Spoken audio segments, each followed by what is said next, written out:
Yang punya permasalahan sebenarnya adalah saudara kita dari orang Betawi. Bukan Palembang ataupun Ambon, pentolan petir kuak dalam ricuh di Penjaringan. Ketua Umum Persatuan Timur Raya, Petir, Alex Emmanuel Kaju, membongkar dalam terjadinya ricuh di Penjaringan pada 2 Oktober 2024 silam.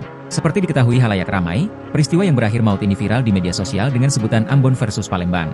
Meski aparat polisi sudah memberikan klarifikasi konflik terjadi bukan karena SARA, kata kunci tersebut kadung melekat di benak banyak pengguna media sosial.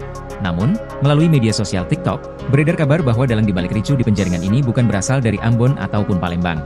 Sebelumnya, AKP Fauzan Yonadi selaku Kanijatan Ras Satreskrim Polres Metro Jakarta Utara mengatakan pengeroyokan yang menewaskan pria berinisial RFM, 42, di Kamal Muara, Penjaringan, Jakarta Utara, tidak terkait SARA.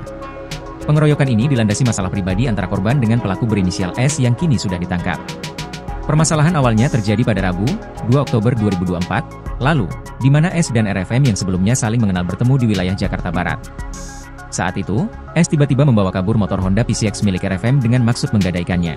RFM lantas menghubungi yang lain sehingga terkumpul 5 orang melakukan pencarian terhadap S berikut dengan motor yang dibawa lari. Ketika RFM berhasil menemukan motornya yang dibawa kabur S, ia langsung berupaya membawa harta miliknya itu. Namun, saat itu S melakukan provokasi dengan meneriaki RFM maling. Hal itu memancing sejumlah orang dekat S di sekitar lokasi geram dan mengeroyok korban. Dari beberapa pelaku pengeroyokan, salah satunya ialah K yang tiba-tiba menyabetkan senjata tajamnya ke lengan korban. Terjadi keributan di sana. Kemudian korban diserang oleh beberapa pelaku yang ada di sana, ucap Fauzan. Atas kejadian ini, RFM tewas dengan luka di lengan dan kepalanya. Pada Senin, 7 Oktober 2024, beredar video klarifikasi dari Alex Emmanuel Kaju. Akun TikTok bernama Roteta Bongkar menayangkan duduk persoalan yang terjadi di Penjaringan. Ditegaskannya, peristiwa ini tidak ada kaitannya dengan perang suku. Selain itu, Alex juga membeberkan permasalahan itu bersumber pada orang Betawi.